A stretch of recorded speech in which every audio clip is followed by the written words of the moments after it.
some for the attendees to come in. Yeah. Yeah, we'll let you know, definitely. Good enough. Okay.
Hi, everybody. Welcome. Just a reminder that we cannot see or hear you. So if you have any questions, type it in the chat box and we'll relay it to the presenter. All right, we'll get started in a few minutes, everyone.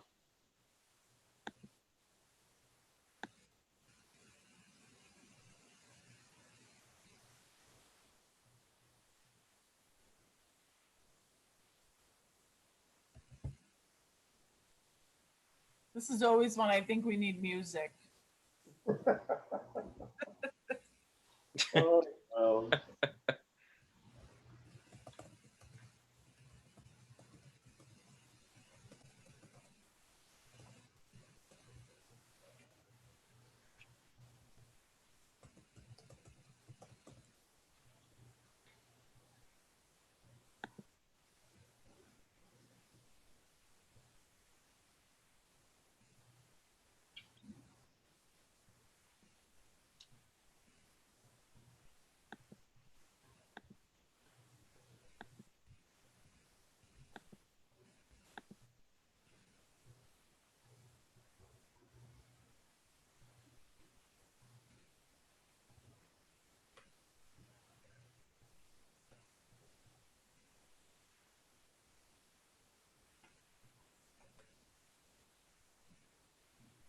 Hi, everybody. Welcome. Just a reminder that we cannot see or hear you. So if you have any questions, please leave it in the chat box and we'll relay it to Ron, the instructor. Thank you.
All right, I think we could get started now. Let's hand it over to Ronald Brown, a professor over at Toro College, is it? Yes, Toro College. All right, he's gonna give us a presentation on Christopher Street. So, welcome, Ron. Okay, well, thank you very, very much, Jim. And it's a pleasure to be giving this Zoom talk to all of you wonderful people. And as Jim mentioned, my name is Ronald Brown. My students call me Dr. Brown. except at the end of the semester when they come up with all kinds of other names to call me. But I teach history, political science, and ethnic studies at Toro College. We have a campus in Forest Hills, right near where I live. The main campus is in Manhattan, and it's a BA college. Well, I have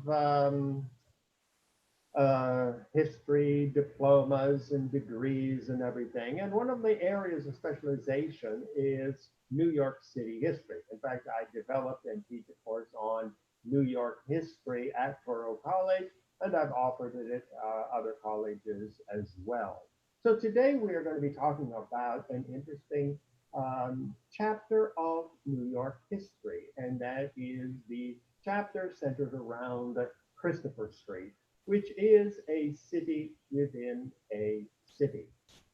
So as you can see, I'm a professor, so bear with me. The outline of our talk today is on the left. I will speak for about 50 minutes, and then we will throw it open to questions, and Jim is going to be moderating the questions. So if you have questions or comments or contributions, send them into the chat line, and I will deal with those afterwards. So the outline, number one is New York City is a city of cities.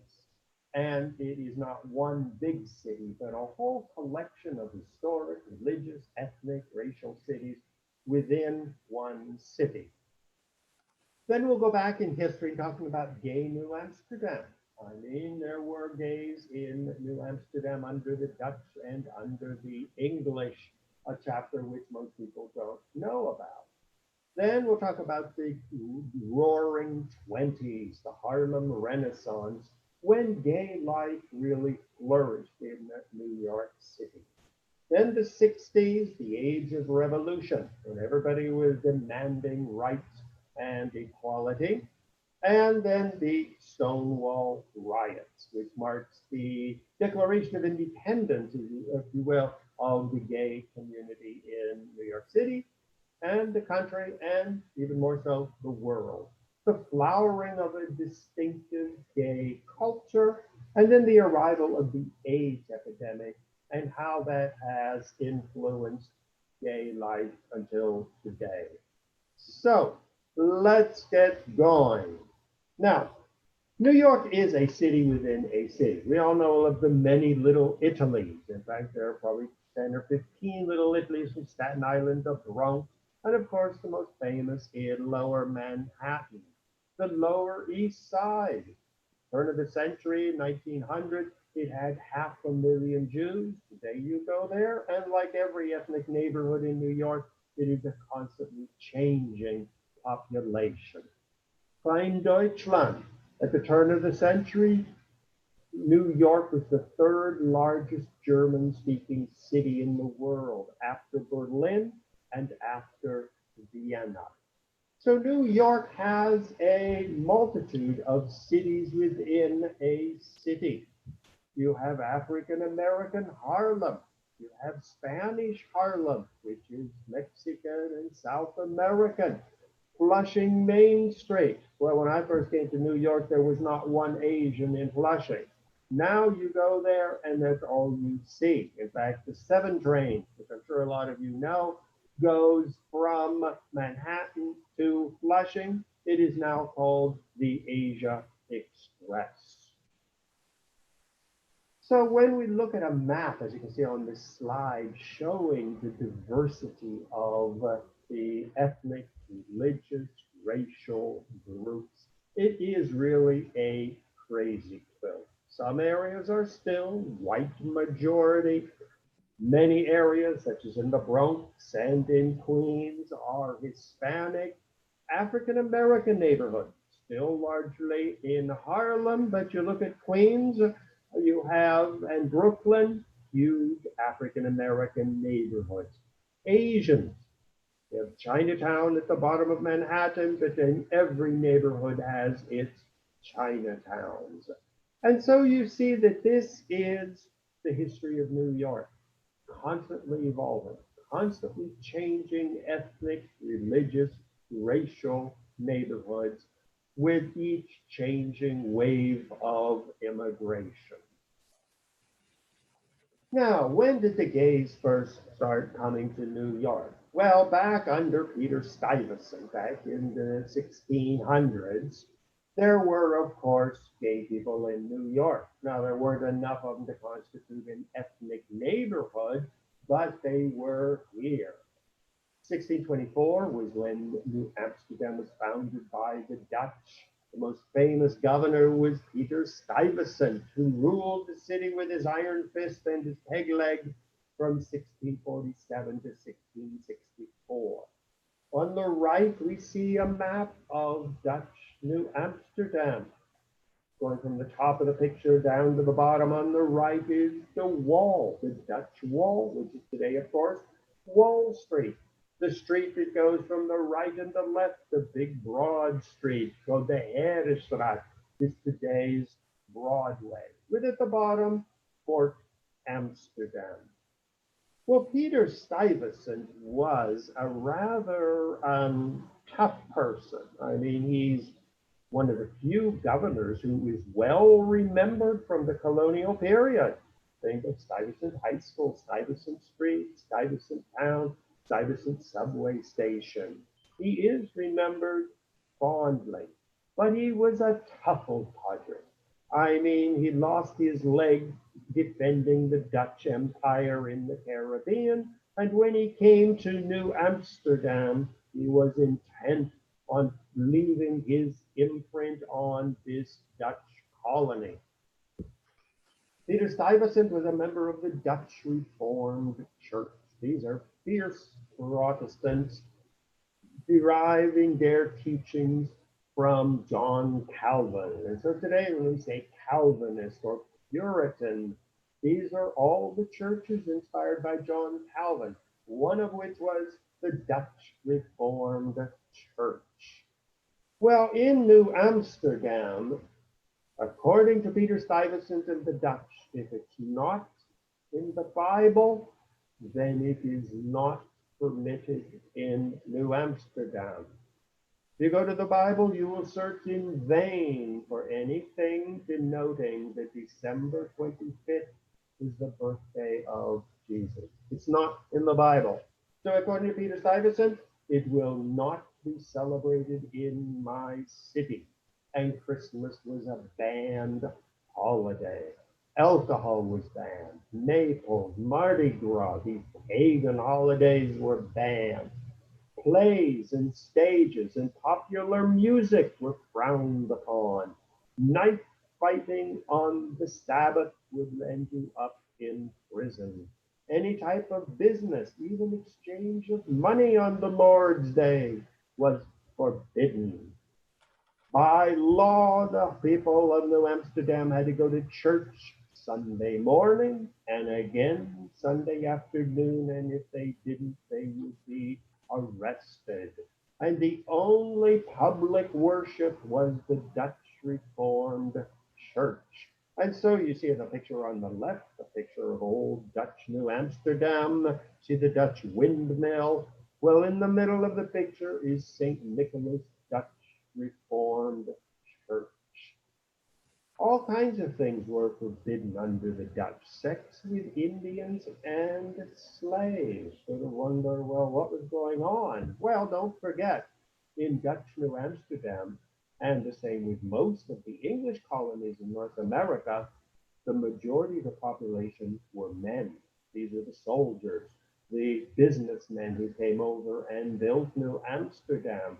And the few women who were in the colony were not the kind of women you would think of marrying. And so it was a rather unique Dutch colony. Well, in spite of all of Peter Stuyvesant's attempts to reform his colony, make it a little Dutch reformed heaven on earth, all of these men, these immigrants coming over from Holland, and there were Jews, there were Germans, there were English, there were Scots, there were Frenchmen, there were even Polish people migrating to New Amsterdam to make a fortune. But they were predominantly men. And so, like any fraternity house or any old male club, in spite of Peter Stuyvesant, it was a rather rowdy place. And visitors to New Amsterdam were impressed that on one hand, Peter Stuyvesant was making it a little heaven on earth, but in reality, it was Sodom on the Hudson. And these are some of the commentaries that visitors would write in letters or even official reports back to Holland.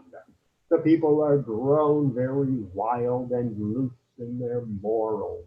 We have seen contempt of God's holy law and ordinances, whereof God help us, sins, scandals, debaucheries, and crimes, even warning of imminent doom, a sky laden with vengeance if the people of New Amsterdam do not mend their ways. Well, with all these men hanging around, it was inevitable that they were going to look for some type of fun beyond the confines of marriage, because most of them were not married. They were young men out to make a fortune. Well, when you go back to the Dutch records, which are well preserved up in Albany and here in New York at the New York Historical Society, and you look at what were the people being arrested for? What were they going to jail for? What were the crimes that were being committed? Well, inevitably, men having sex with men was very, very widespread in any colony. It's like on a ship in the Navy. You take a couple hundred men and you dump them in a ship with no women. Well, after a couple of weeks, things are going to be happening. And so sodomy was a major crime in New Amsterdam. And here we see some of the police reports. June 25th, what's today? Maybe even close to 25th, 1646. Jan Creole, a Negro, a slave, for his second sodomy offense. This crime being condemned of God as an abomination, the prisoner is sentenced to be conveyed to a place of public execution and there choked to death and then burnt to ashes. Now, they didn't cite any Dutch law. They were citing the book of Genesis, the book of Leviticus. Other people, Manuel Congo, a lad of 10 years old, was caught in flagrant violation of the sodomy law with a Dutchman.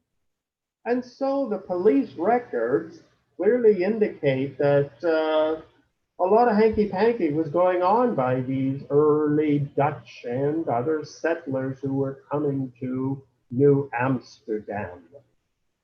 Other cases, 1658, Dutch New Netherland court ordered a violator to be taken to the place of execution and there stripped of his arms, his sword broken at his feet, and he then to be tied in a sack and cast into the river and drowned till dead.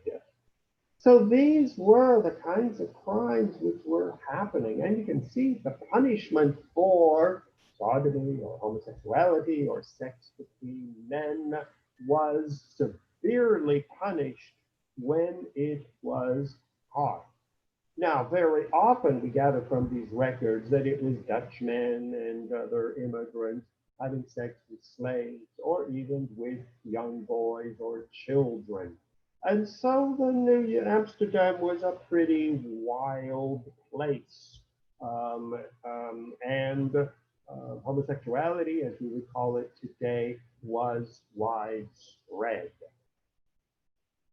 Well, the Dutch under Peter Stuyvesant were not able to stamp out this abomination in the colony.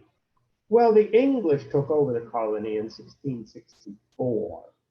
And they were appalled by the moral standards of New Yorkers.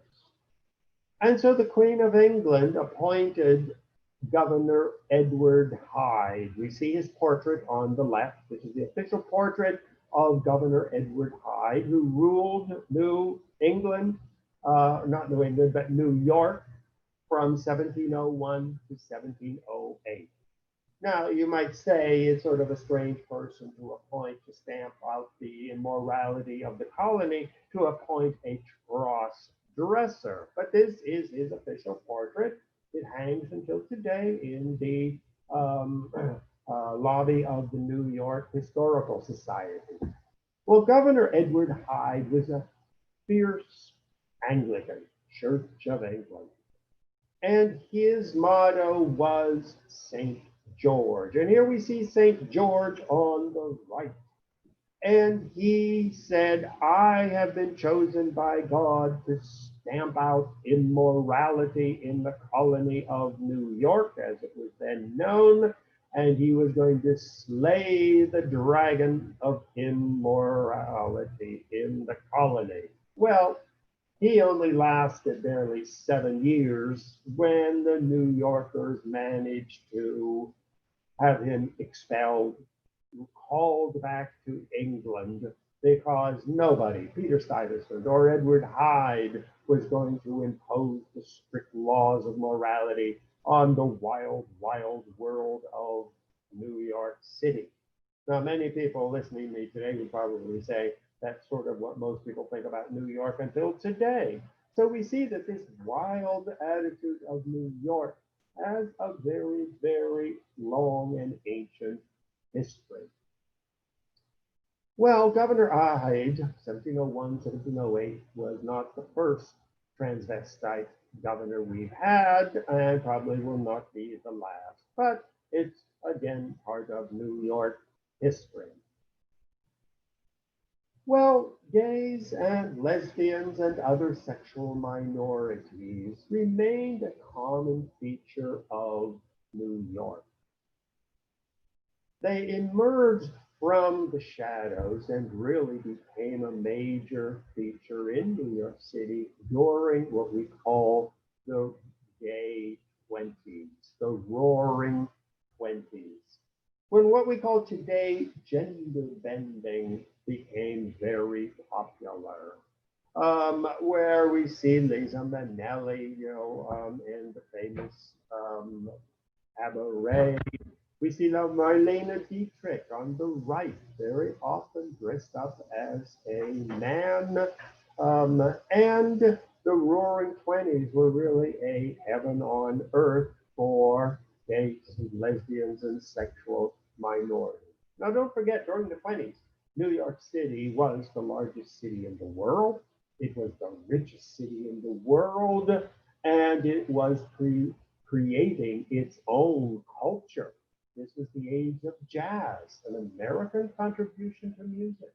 New York became the scene of art and music and dance. Broadway shows were the rage around the world. Hollywood movies were the rage everywhere you went. Now, during the gay 20s, we do have a plethora of police reports. Central Park was famous as a gay hangout. There were gay bars, which sort of piggybacked on the prohibition, where the speakeasy was not only selling alcohol, but the same system was applied to gays. You opened a little window, you say, George sent me, and you give a password, and you would go in. And there would not just be alcohol, but there would be jazz, and there would be sexual liberation. So New York was famous for its gay bars. Now, of course, homosexuality, lesbianism was still illegal in New York. But if you were wealthy, upper class, well, then you sort of escaped any censure from the police. Columbia University and the other great universities had a very vibrant gay culture, and they were protected by daddy's money. You also had beginning of 42nd Street with male prostitution, which was flourishing. But the lower class people, the ordinary people, the working class people, were always had to be one step ahead of the police. But the roaring 20s, the gay 20s, was a golden age for gays and lesbians in spite of police harassment. Here we see Josephine Baker. I did a huge part of my education in French-speaking countries. And I remember being in Paris and everybody talking about this club, and they said it was Josephine Baker. Well, it was only a couple of weeks later that I realized that when they said Josephine Baker, they were really talking about that nice American girl, Josephine Baker, where she participated in the even more liberal life of Paris during the Roaring Twenties. Harlem became a major center for gay bars. And you see the picture on the bottom where it was permitted for men to dance together. Of course, most of these bars, like the Stonewall, which we're going to see in a second, were controlled by the mob, by the mafia. And they paid off the police, and the drinks were watered down and overpriced, but you could at least do what you want to. Men could dance together, women could dance together, men could dress up as women, women could dress up as men. So it was really the Roaring Twenties, as the book on left says, bulldaggers, pansies, and chocolate babies, performance, race, and sexuality in the Harlem Renaissance. Well, during the 20s, there were two gay circles, two gay worlds. There was that of the upper class, the men in top hats going to exclusive clubs and drinking champagne. And on the other hand, there were the streetwalkers, the prostitutes, male and female, the rather low class clubs along the Bowery, in Hell's Kitchen, up in Harlem, which catered to the lower class people. Constant arrest, constant having to pay off the cops, risk losing your job, but still it was a lively sexual minority scene during the Roaring Twenties. Well, during the 1960s, a whole new gay world emerged. During the 60s, for those of us old enough to have been in college, like myself, or at that time, this was still very much a part of the 1960s. It was not only the Prague Spring in 1968, it was the revolt against apartheid in South Africa, the rise of liberation movements in places like Kenya and Nigeria, independence movement for Puerto Rico. The Vietnamese were kicking out the French and later fighting against the Americans. The Palestinians were resisting the Jewish takeover of their homeland. And so this was a time of liberation when people who had been downtrodden for a very long time were demanding their freedom. It was a time of revolution, resistance, and revolt. American Indians were emerging from the reservations and demanding restitution of their lands, demanding the right to teach children in their own language, a resurrection of ancient Indian religions. The civil rights movement, Martin Luther King, Malcolm X, Chicano, Hispanics rising in revolt. The women's movement, the beginning of a whole new chapter in women's liberation. So the 60s were a time of revolt, of upheaval. For the Catholics, it was a time of Vatican II, which was a major change in Catholic religion. Also in 1965 was the age of the Hart-Celler Immigration Reform Act. That was the time when Flushing started becoming an Asian neighborhood. Geranium Avenue became Muslim. Orthodox Jews were migrating to Brooklyn. Atlantic Avenue in Brooklyn became an Arab neighborhood. West Harlem became known as Little Africa. And so 60s was a time of upheaval. And into this period of revolution, sexual minorities emerged. Now, during the 60s, don't forget too, that 77 million baby boomers were growing up. And these baby boomers, young people, were experimenting. The pill had liberated women so they could have free sex just like everybody else. Abortion was being liberalized. Divorce was being common. Millions of young people were going to college. There they were living in dorms without mama and papa and grandmother looking over their shoulder. They were going to experiment with every form of sexuality. Free love, communes in California, singles culture. No longer the pressure to get married and to produce kids.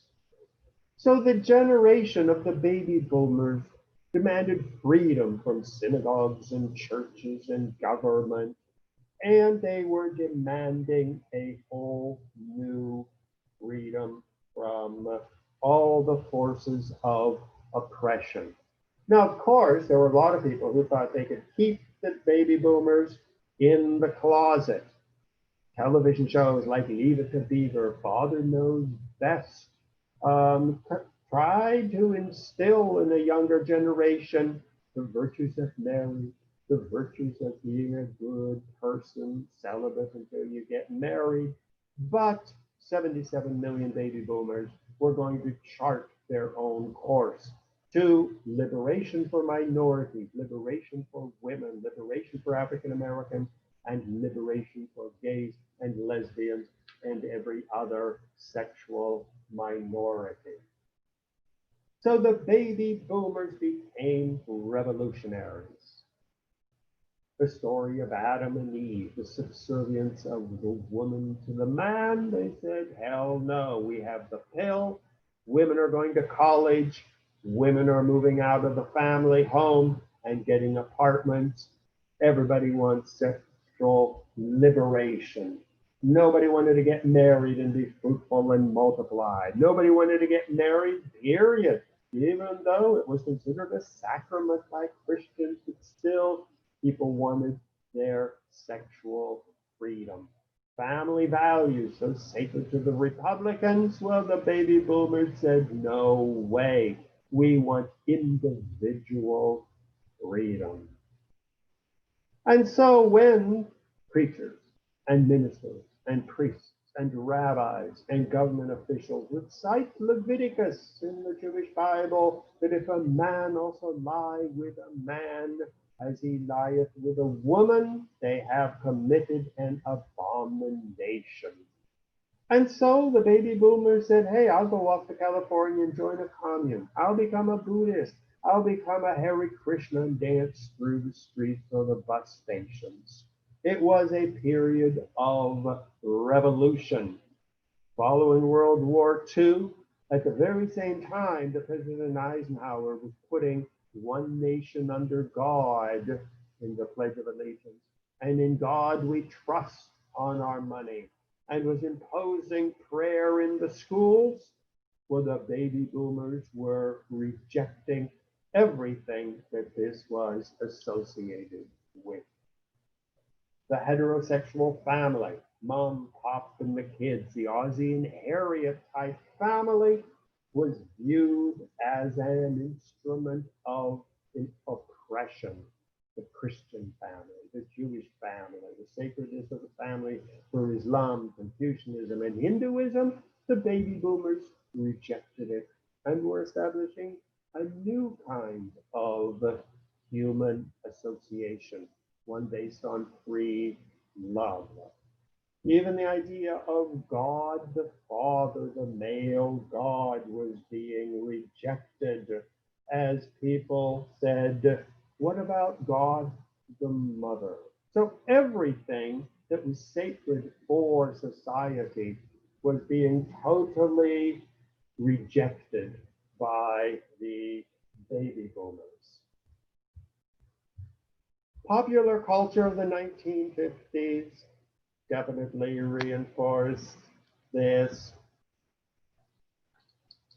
ideal. Leave it to Beaver.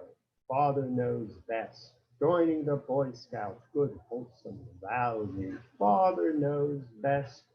This was all being thrown out, even though the baby boomers like myself were bombarded with this on television. Don't forget the TV had become a central fixture in every home. Television was saying homosexuality is wrong, lesbians are wrong, any type of sexual experimentation is wrong. The goal, the pattern of American society in the 50s and the 60s was supposed to be mom, pop, and the kids.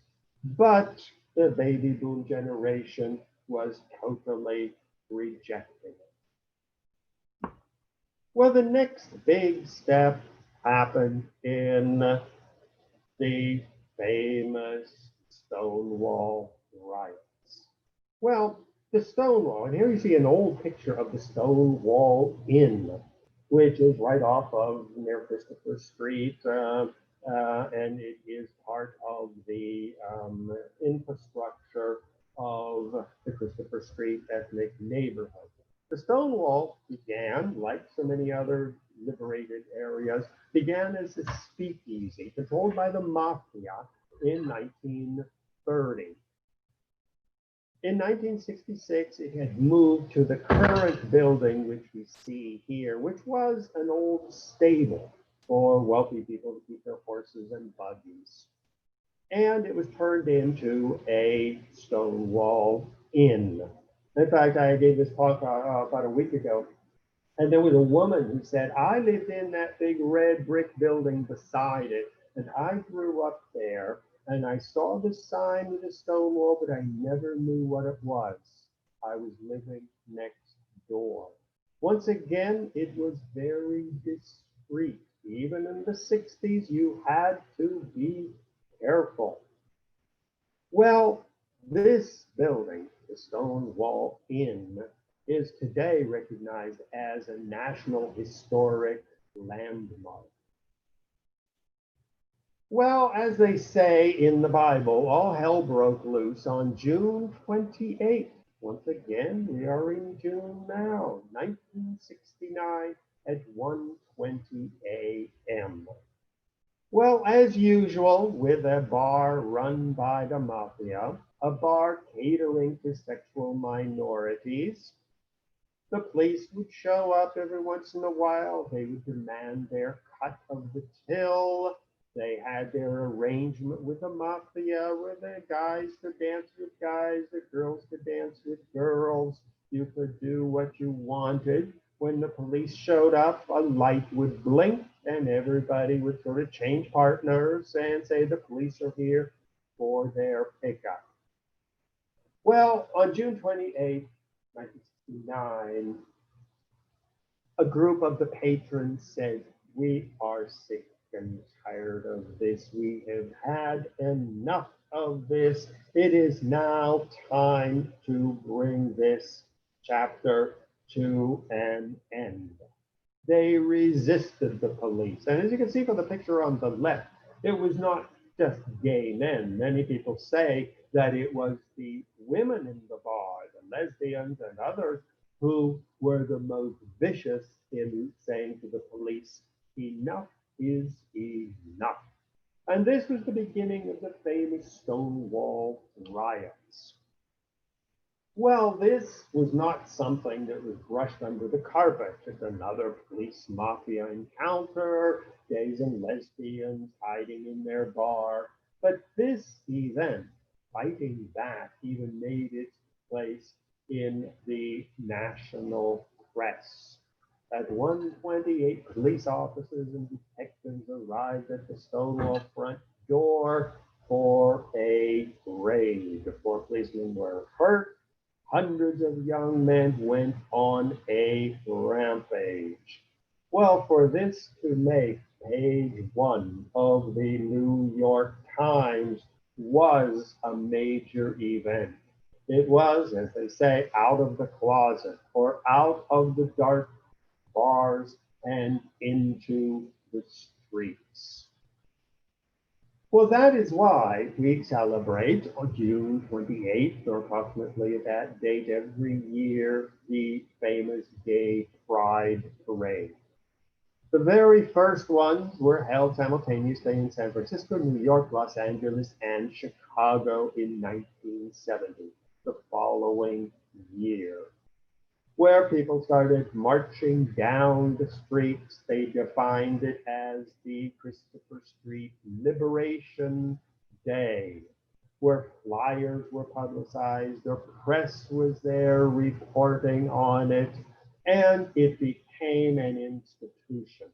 Now, once again, for New York, having a big Fifth Avenue parade is a sign that you have become accepted, along with St. Patrick's Day, the Salute to Israel, the Sodom Day Parade, the Puerto Rican Parade, the Muslim Day Parade. Gay Pride Parade is one of the signs that the gays are here to stay. Having a bit of a problem with my PowerPoint, but I think it's going to be okay. And so there were all kinds of posters saying, is this going to be a one-shot thing? Is it going to last? Is it going to continue? Who knows? But as we all know, except for this year, because of the pandemic, the parade is not happening. That's why we're giving these Zoom talks and celebrating Gay Pride online. But it has become a permanent fixture. Now, very important for the Christopher Street culture and the Stonewall Tavern is it was a sexual revolution, which meant men did no longer had to pretend to be masculine, even if they weren't. Women didn't have to conform to the Barbie doll image. Sexuality was a continuum. And along that line, everybody was to find his or her or their place, to define their own sexuality, reject Father Knows Best on television, reject what churches and synagogues and mosques had been telling us about sexuality. But it was a revolution, an individual revolution. Everybody chose his or her or their own way of being and of being sexually. And so sexual diversity was the main accomplishment of the 1969 gay revolution. And just walking up and down Christopher Street after that, you saw every imaginable sexual minority handing out flyers, opening a bar, or today setting up a website or having conferences, and everything possible was available. We see the LGBT, the lesbian, gay, bisexual, transgender. There's the BDSM, this is bondage, discipline, domination, sadomasochism. Asexual, people who have no sexual identity. Fetishes, some people are into older people or younger people. White people might be into black people. A friend who's into people who have physical handicaps. Cross-dressing. Choose your own style of dressing. There's no longer anything which is distinctively male or female. Foot fetish. It's actually the wonderful bar in Christopher Street featuring people who are into feet. Fantasy, where people pretend they are in prison or pretend they're in a monastery or being a slave of somebody else. These all became possible identities, sexual identities. And so it was out of the closet and into the streets, famous dykes on bikes, where motorcycles were not just for bearded men with leather jackets and chains, but women could have their own motorcycle identity.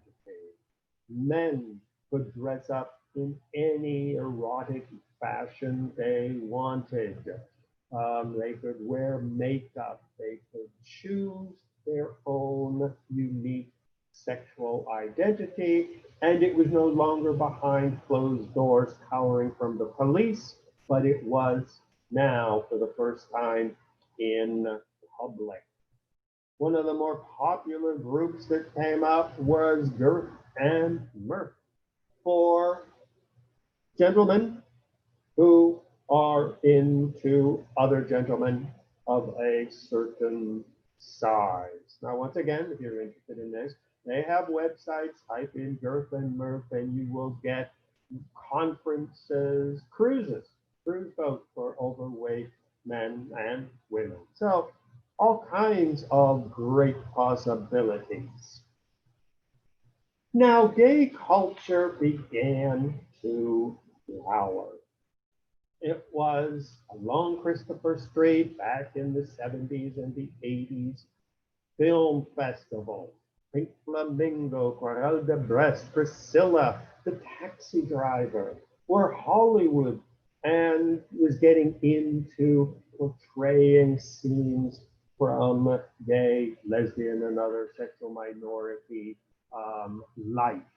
It was not only film, but books, with poetry, newspapers, music groups. Stay in, whoops, there we go. We got, okay, having problems here. Okay, staying at the YMCA, the Village People. Once again, look at the costumes. Everybody dressing up to your heart's content.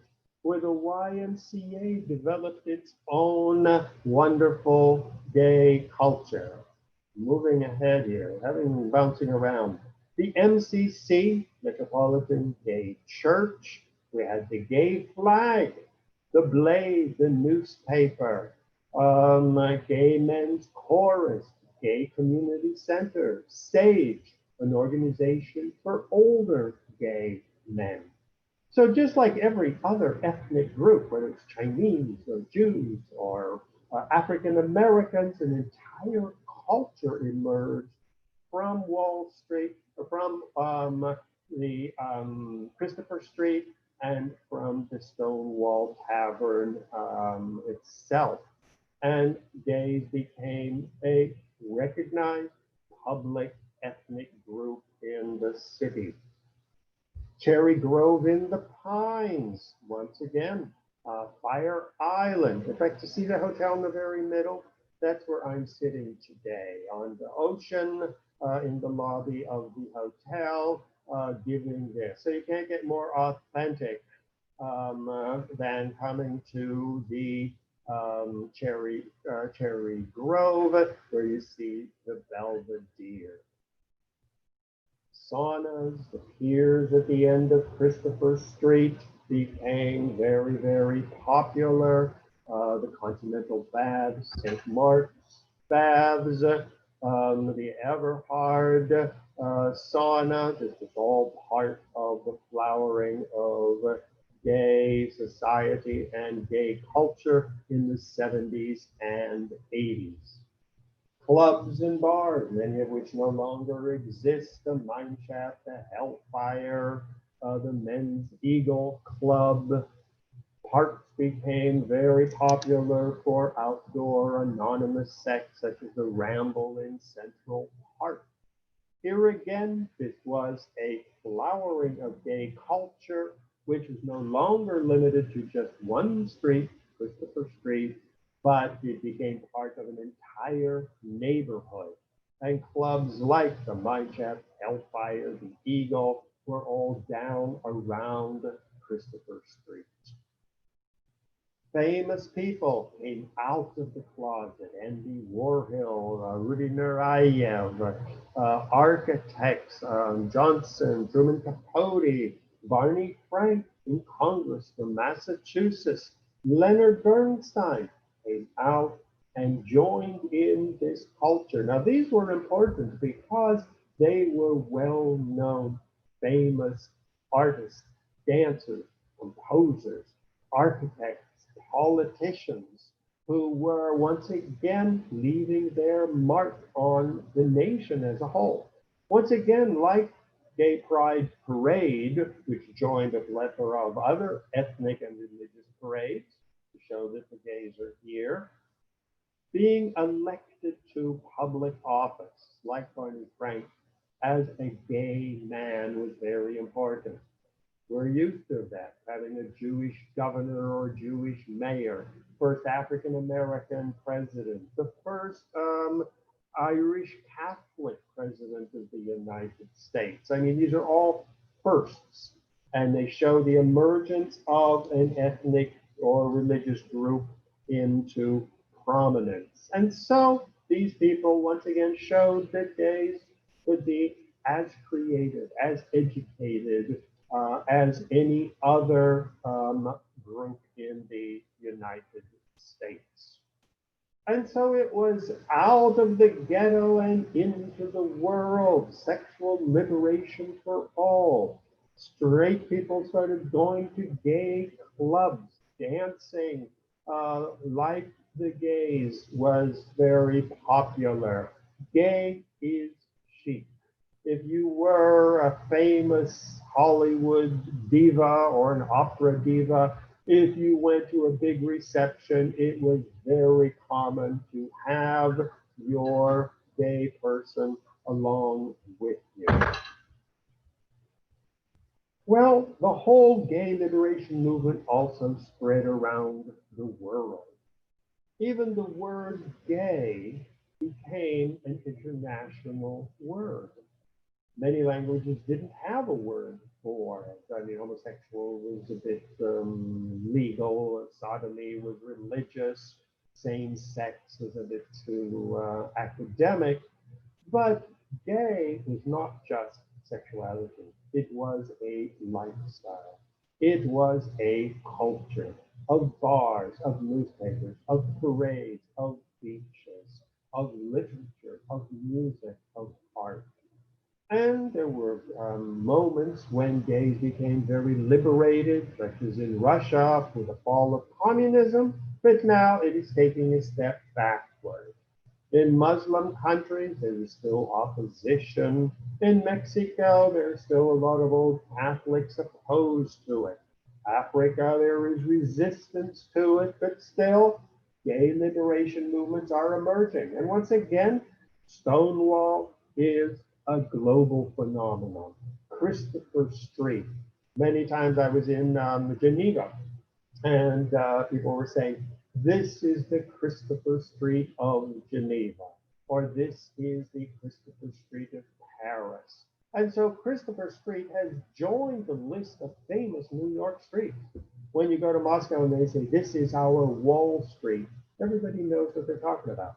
Or this is our Madison Avenue. We know it's all about advertising. Or this is our Fifth Avenue, luxury stores. Or this is our Broadway. Well, the same thing when you say this is the Christopher Street of Cairo or of Buenos Aires. Well, this golden age of gay culture ended up hitting a major roadblock. Beginning in the early 80s, this total sexual liberation started having consequences. And we all know about the HIV, the AIDS crisis. It was first called gay plague because people didn't know what kind of disease it was. And Randy Schultz wrote his famous book, And the Band Played On, talking about the politics and people of the AIDS epidemic.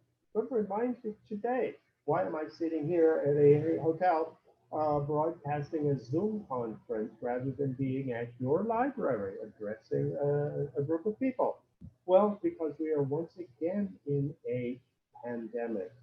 And just like AIDS, totally ravished the community and led to all kinds of political and religious controversy. Many people saying that AIDS was punishment by God for a bad lifestyle. Sort of reminds you of Peter Stuyvesant.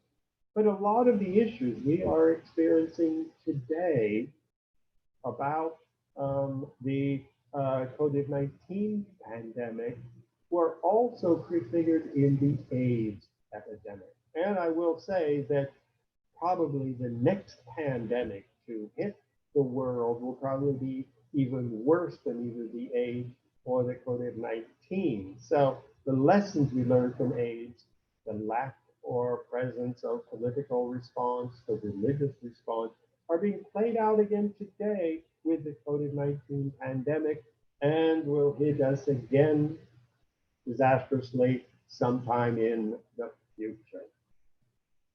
And so gay culture ended up being upended. Many people say that homosexuality could be cured, and so there was a repression against it. Many countries around the world started arresting gays, saying that it was once again causing diseases.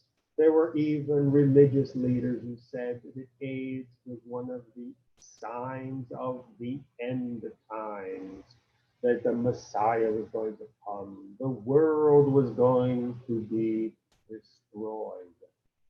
But the gays, and especially with the aid of lesbians and other sexual minorities, managed to confront the AIDS epidemic, horrific loss of life, terrific loss of very creative talents, as well as perfectly ordinary people. But now it is a disease that you can live with, that you no longer die from. But yet there was an anti-gay backlash because of the AIDS epidemic, punishment for sin. Until today, many of the Republicans have no love for gays and lesbians and sexual minorities. The evangelical Christians, once again, it's the family run by the man, the woman, home in the kitchen, and sexual minorities are totally being oppressed by evangelical and fundamentalist Christians. There is a return to religion around the world, whether it's the Islamic Republic in Iran, the rise of the religious right wing in countries like Saudi Arabia, Israel, many countries in Africa.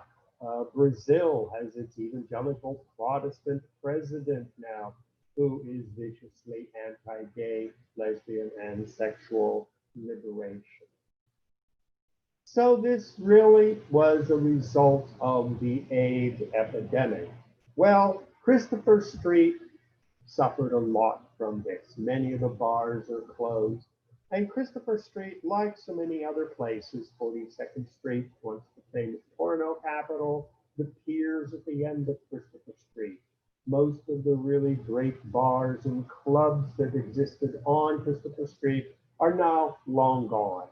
The prices of real estate in the Christopher Street area make it almost prohibitive for gays and lesbians to live there. But on the other hand, the gay culture has spread so that you have gay bars in every neighborhood. Brooklyn and Jackson Heights all have their gay pride parade. So it is, gay life is continuing, but Christopher Street remains one of the symbols that mark the beginning of the gay and lesbian revolution.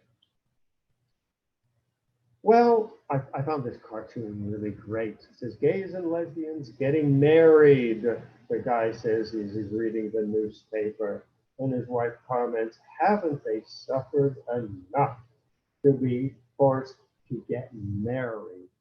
But as we can see, there is still a lot of controversy surrounding gays and lesbians with the Republicans, transsexuals, the issue of gender bathrooms.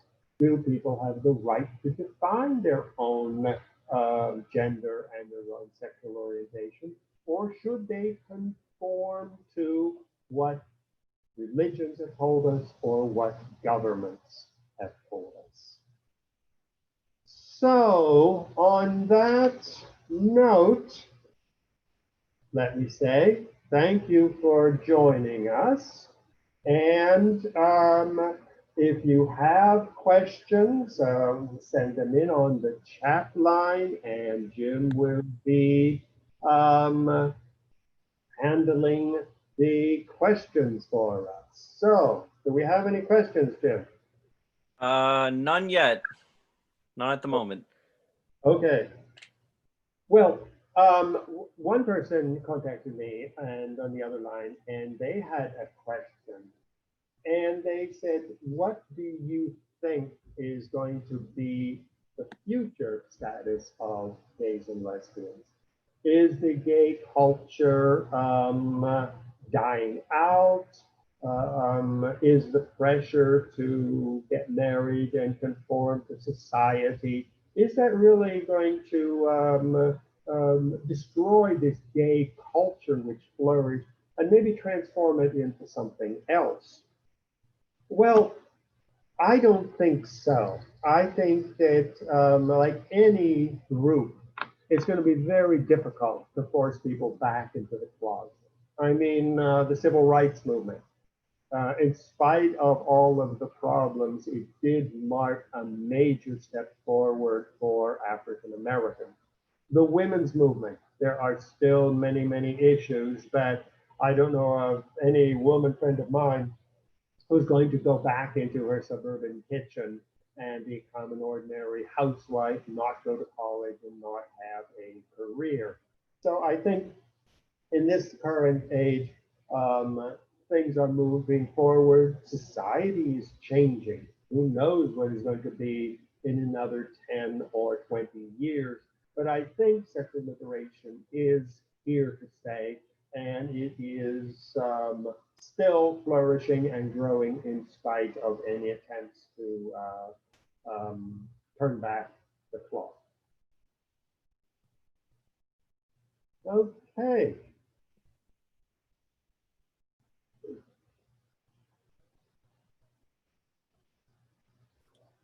Well, no, if we don't have any more questions,